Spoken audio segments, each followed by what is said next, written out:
প্রত্যেকটা মানুষই চাইলে সবকিছু করতে পারে, আমিও করতে পারি। আমি ইচ্ছা করলো আমি এটা করলাম অথবা করলাম, কিন্তু সবচেয়ে কম করতে পারে সরকার। কারণ সরকারকে প্রত্যেকটা কাজের জন্য জনগণের কাছে জবাবদিহি করতে হয়। আমার কিন্তু প্রত্যেকটা কাজের জন্য জনগণের কাছে জবাবদিহি করতে হয় না। আমি যদি ঘরের মধ্যে একা থাকি, আমার কারো কাছে জবাবদিহি করতে হয় না। আমি যদি ফ্যামিলির সঙ্গে বলি, তাহলে আমার ফ্যামিলি মেম্বারদের কাছে জবাবদিহি করতে হয়, আর কারো কাছে করতে হয় না। আমি যদি রিক্সাওয়ালার সঙ্গে দুর্ব্যবহার করি, আমার রিক্সাওয়ালার কাছে জবাবদিহি করতে হয়, আর কারো কাছে করতে হয় না। কিন্তু সরকারের প্রত্যেকটা কাজের জন্য জনগণের কাছে জবাবদিহি করতে হয়, এবং এই জবাবদিহি করতে তারা রাজি বলেই তারা সরকারে যে বসেছে। তাদেরকে হাতে পায়ে যারা বসে নাই।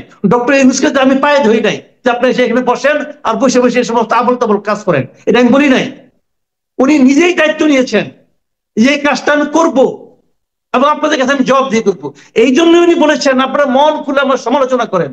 এইটা বলেছেন, প্রথমে খুব খুশি হয়েছিলাম, পরে দেখি কি সমালোচনা করে সে শুনে না, পাত্তা দেয় না। তাহলে এই সমালোচনা মানে কি ভাই? আমি সমালোচনা কেন করতেছি? যে আপনি এই কাজটা ঠিক করছেন না, এটা আপনাকে আমি শোনাচ্ছি। আমি দূরের থেকে দেখছি আপনি কাজটা ঠিক করছেন না, আপনি আপনাকে সংশোধন করবেন। উনি বোধহয় সিদ্ধান্ত নিছেন এই কথা বলার পরে আমি ঘুমের ওষুধ খাবো, আমি কারোরটা শুনবো না, দেখবো না, আমার যা ইচ্ছে ঘুমের থেকে ওইটা আমি তোমার এটা করো, আবার ঘুমাই করবো। উনি ওই লাইনে গেছেন। এটা একটা আধুনিক লাইন হতে পারে। বিষয়টা হলো কি, যে আওয়ামী লীগের উপরে যে অভিযোগটা ওনারা দিয়েছেন, দিতেই পারেন। এই অভিযোগ আমরা আগের গভর্নমেন্ট আমলে দেখছি। মানুষের ঘরে আগুন লাগলো বলে আগুন সন্ত্রাস বলছেন আওয়ামী লীগ আমলে। কিছুটা আগুন ধরলে আগুন সন্ত্রাস। আপনি দিয়াশালায় কাঠি জ্বালাবেন, আগুন সন্ত্রাস, ওটা জামাত করতেছে বলছে তোরে ভাই। এখন এরা ওই লাইনে গেছে, মানে স্কুলিংটা চেঞ্জ হয় নাই, বুঝছেন? মানে আমি আগে বললাম আপনাদের মাটির সমস্যা, মাটির দোষ রে ভাই। এই মাটিতে যারা এইভাবে পলিটিক্স করে, তারা বোধহয় এই লাইনে চিন্তা করে। ওই একই স্কুলিং এর মতো আছে, একই টিচার, একই ক্লাসরুম, যে যা কিছুই হোক ওই কেষ্ট বাটাই চল। আওয়ামী লীগ আমলে পরিবর্তন হয়েছে, জামাতের আগুন ধরেছে, জামাতের আগুন সন্ত্রাস।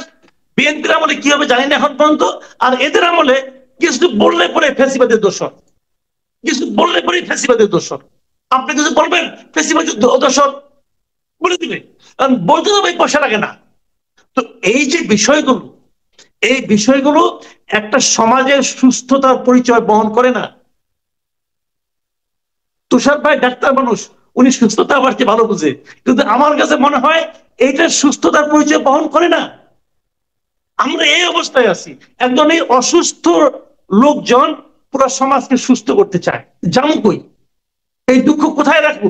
ভাই তুমি পারো নাই, এটা হলো বটম লাইন। তোমার কাছে ক্ষমতা দিয়েছি, তোমার কাছে পুলিশ, তোমার কাছে সমস্ত কিছু, তোমার কাছে ফায়ার সার্ভিস, সব তোমার কাছে। তুমি দোষ দাও কার কাছে? যে পলাই গেছে। হইল কিছু ভাই? আওয়ামী লীগের একজন লোককে, আওয়ামী লীগের একজন লিডার কিন্তু আপনি তাবিজ বানানোর জন্য পাবেন না। যদি কোনো ফকির আপনাকে বলে যে আওয়ামী লীগের একজন নেতার করে আঙ্গুল ভেজানো পানি খেলে তোমার রোগ ভালো হবে, আপনার ভাই বিনা চিকিৎসা মারা যাবেন। কারণ ওই লোককে পাবেন না খুঁজে আপনি। দেশে তো আওয়ামী লীগের কেউ নাই, তো তাদের উপরে দায় চাপাচ্ছেন। ভাই এই ছায়ার সঙ্গে যুদ্ধ করে আপনি জয় হতে পারবেন না। বরঞ্চ আপনি নিজে ক্লান্ত হবেন, সাধারণ মানুষকে আপনি ক্লান্ত করবেন এবং বিরক্ত করবেন। সাধারণ মানুষের বিরক্তি কিন্তু ভয়ঙ্কর জিনিস, এটা শেখ হাসিনা টের পাওয়ার কথা। ওই লাইনে যায় না, আপনি পারেন নাই। কেন পারেন? আমি একটা সিম্পল উদাহরণ দিয়ে বোঝাই, একটা উদাহরণ দিয়ে বলি আপনাকে। 24 তারিখ শেষ অফিস হচ্ছে, 24 তারিখ বিকাল 5টায়। তারপরে সারা রাত অফিস হয় নাই, সচিবালয় বন্ধ। 25 তারিখ সারাদিন সচিবালয় বন্ধ। 25 তারিখ দিবাগত রাত 1:30টার সময় আগুন ধরছে, লম্বা একটা বিল্ডিং এর দুই পাশে দুইটা আগুন। ভাই ঘটনাটা কি? এখন একটা ভাগ্যিস কুকুর মারা গেছে, এবং কুকুর নিয়ে আপনাকে থিওরি দিতে পারেন যে কুকুরের লেজের মধ্যে টাইম বোম লাগানো ছিল। কুকুর এখানে একটা ফুটাইছে, ওইখানে যায় একটা ফুটাইছে, তাও হয় না, কারণ এখানে ফুটলে তো সেই মরে যাবো। তো ওইখানে কেমনে গেল? তাহলে কি কবুতর ফর্মুলা নেন যে কবুতরের পায়ের মধ্যে আগে যেরকম চিঠি বানাই যেত, যাও পাখি বলো তারে, সেও কি কবুতরের মধ্যে টাইম বোম নিয়ে গেছে কি? ভাই আপনারা ব্যর্থ। কিভাবে করছেন এটা আপনি বসে বসে সিদ্ধান্ত নেন, কিন্তু জনগণের কাছে আপনার কাছে জবাবদিহি করতে হবে, জনগণের কাছে আপনাকে ব্যাখ্যা দিতে হবে। যদি শর্ট সার্কিট হয়, একই বিল্ডিং এর দুই জায়গায় একই সঙ্গে শর্ট সার্কিট এরকম ভাবে হয় না, তাহলে এক জায়গায় হতো।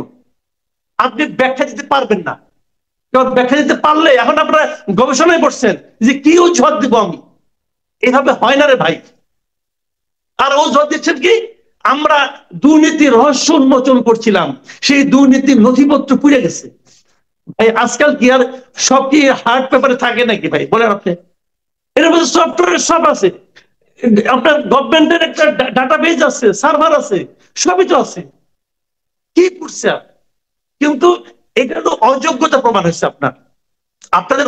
আপনি বলবেন যে না, আমাদের সচিবালয়ে স্বৈরাচারের দোষরা লুকিয়ে ছিল, তো তাদের আপনি পালালেন না কেন? স্বৈরাচারের আজকে 5 মাস হয়ে গেছে, 5 মাসের মাথায় এসে আপনি স্বৈরাচারের দোষরদের বের করতে পারলেন না, এটাও তো আপনার ব্যর্থতা। পারেন না কেন? শুরু থেকে তো বলতেছি, তুষার ভাই শুনছেন কিনা আমি যাই না, আমি কিন্তু শুরুর দিন থেকেই বলতেছি যে স্বৈরাচারের আমলা দিয়া গণ অভ্যুত্থানের সরকার চলতে পারে না। এটা আমি শুরুর দিন থেকে বলতেছি, বহুজন আমার মতো অনেকে বলছে। এটা কোনো রকেট সায়েন্স না যে আমি ছাড়া কেউ জানে না, সবাই জানে, সবাই বলতেছে। করেন নাই কেন? করেন নাই কেন? তাহলে মাসুদ কামাল, একটা বেসিক প্রশ্ন একটু করি, যে তাহলে এই আমলা কোথা থেকে আসবে? মানে আমলা তো যারা কাজ করছেন দীর্ঘদিন ধরে আমলা হয়েছেন তারাই তো আছেন, আমলা কি ইম্পোর্ট করা সম্ভব? ইম্পোর্ট করতে কে বলছে? মানে কোথা থেকে আসবে না? আমি তো ইম্পোর্ট করতে বলি নাই রে ভাই। প্রথমত হলো, এদেরকে আপনি সংশোধনটা কিভাবে করবেন? আমি একটা সিম্পল জিনিস বলি। প্রথম দিন এসে যদি আপনি সমস্ত শোনেন, বাংলাদেশে আমলাতন্ত্রে প্রমোশন পায় কিন্তু জয়েন্ট সেক্রেটারি পর্যন্ত হইতে পারে, তার মধ্যে অনেক পলিটিসাইজ হয়, অনেক অসুবিধা নাই। জয়েন্ট সেক্রেটারি পরে অ্যাডিশনাল সেক্রেটারি কেউ কেউ হয়ে যায়, কিন্তু রাজনৈতিক বিবেচনা ছাড়া সচিব হওয়ার ইতিহাস নাই। পলিটিক্যাল গভর্নমেন্টরা বলে রাজনৈতিক বিবেচনা ছাড়া সচিব হইতে পারে না কেউ।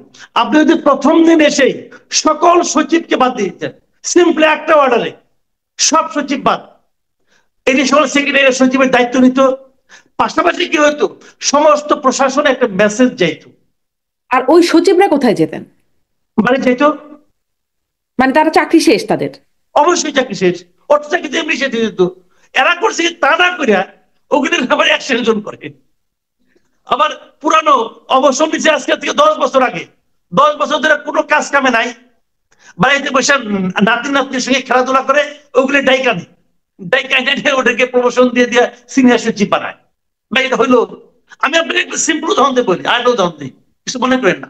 ধরেন আপনার বাসার গ্যারেজে একটা বিএমডব্লিউ গাড়ি আছে, যেটা আপনি 10 বছর ধরে চালান না, আর আপনার বাসার সামনে সবসময় আপনাকে টয়টা গাড়ি চালান। কালকে আপনাকে চট্টগ্রাম যেতে হবে ঢাকা থেকে, আপনি কোনটা নিয়ে যাবেন ভাই? যে গাড়ি 10 বছর স্টার্ট দেয় ওটা নিয়ে যাবেন? গাড়ি দামি, কোনো সন্দেহ নাই, ওটা নিয়ে আপনি যাবেন না। ওই গাড়ি তো, এই বিএমডব্লিউ তো 10 বছর ধরে স্টার্ট দেয় না, তাদের ডাইকে এনে বানাইছে সিনিয়র সচিব, বলে কি তুমি দেশ চালাবে? চালাচ্ছে দেশ। এক সরকারি কর্মচারীদের সম্পদের হিসাব দিতে হবে। অলরেডি 3বার সময় চেঞ্জ করছে, সময় বাড়াইছে অলরেডি 3বার। এখন ফেব্রুয়ারিতে গেছে, প্রথম ছিল নভেম্বর, পরে ডিসেম্বর, এখন ফেব্রুয়ারি। ওটা এখন ওরা ফলো করতেছে সাগরণীকে, সাগরণী 118বার পিছাইছে, তা আমিও পিছাই কিছুদিন। এইটাই পারেন না, নিজেদের সম্পদের হিসাব দিতে পারেন না, আর আপনি দেশ চালাই দিবেন না ভাই? এত সহজ। কি করছে এটা বলে শেষ করি, ছোট্ট একটা কথা। আর কি করছে? নিজেদের মহার্ঘবতা নিচ্ছে, সব সরকার কর্মচারী মহার্ঘবতা পাবে। কি এমন কাম করছে মহার্ঘবতা দিতে হবে? তারপরে কি ভূতাপেক্ষা ওই হবে, প্রমোশন হবে। যে যে একজন মনে করেন সে সহকারী সচিব হিসেবে রিটায়ারমেন্টে গেছে, তার এখন সচিব বানাইয়া তার পিছনে 42 কোটি টাকা খরচ করবে এককালীন, তারপরে প্রতি বছর দিবে 13 কোটি টাকা করে খরচ করবে। ভাই এই আন্দোলনে এই লোকগুলি কি কন্ট্রিবিউশন আছে আপনারা বলেন? অথচ এই টাকার অর্ধেক টাকা হলে পরে এই চোখের রোগী যেগুলো আছে, যারা গুলি খেয়েছে, সবার চিকিৎসা হয়ে যেত। ওদের চিকিৎসা নিয়ে কোনো আলোচনা নাই, ওদের কোনো কন্ট্রিবিউশন নাই। সব কন্ট্রিবিউশন হলো যারা নাকি আওয়ামী লীগ আমলে আর্লি রিটায়ারমেন্টে গেছে, তাদেরকে এখন ডাইকাই না, তাদেরকে এককালীন ক্ষতিপূরণ দেওয়া হবে, এবং আগামী সারা জীবন ধরে তাদেরকে সচিব হিসেবে অথবা যা যা প্রমোশন দিয়ে সেই হিসেবে পেনশন দেওয়া হবে। এইটা হলো জরুরি। কেন জরুরি? কারণ দেশ ওরা চালাচ্ছে, দেশ চালাচ্ছে আমরারা, এই করাপ্ট এবং স্বার্থপর আমরারা। তো তাই তো হবে। এবং আমি যদি বলি ভালো মতো খোঁজেন আপনি, এই আগুনের পিছনে এদেরও ভূমিকা থাকতে পারে। 2 দিন আগে এরা তো মারামারি করছে, যদি বলি আপনি ফিরাবেন কেমন?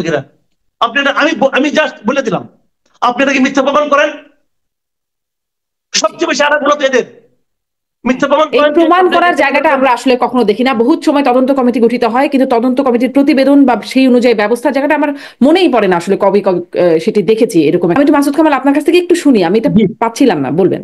আমি আমি ওই তদন্তের ব্যাপারটা এক মিনিট বলে নিই। ওখানে তারা যে তদন্ত কমিটি করেছিল সেই তদন্ত কমিটিতে প্রমাণিত হয়েছে যে ওই নিউজটা ভুল ছিল।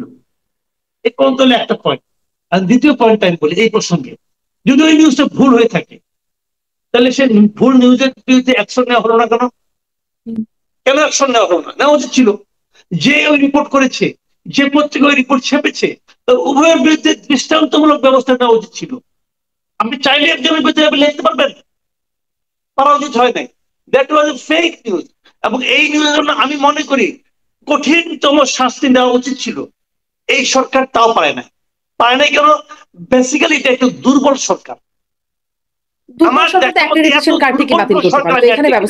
আমি আপনাকে আরেকটা কথা বলি, পুরনো একটা কথা, যে কথা নিয়ে আলোচনা হচ্ছিল একটু আগে।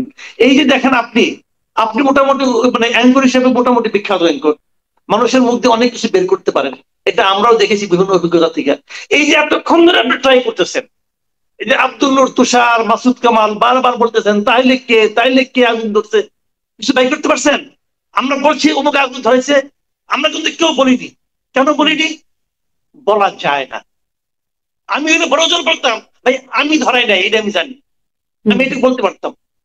আর কিছু বলা যায় না, কারণ যতক্ষণ পর্যন্ত তদন্ত শেষ না হবে ততক্ষণ পর্যন্ত যদি আপনি একজনের নাম বলে দেন যে ও ধরিয়েছে, তাহলে কিন্তু আপনি পুরো তদন্তটাকে কিন্তু আপনি ক্ষতিগ্রস্ত করলেন।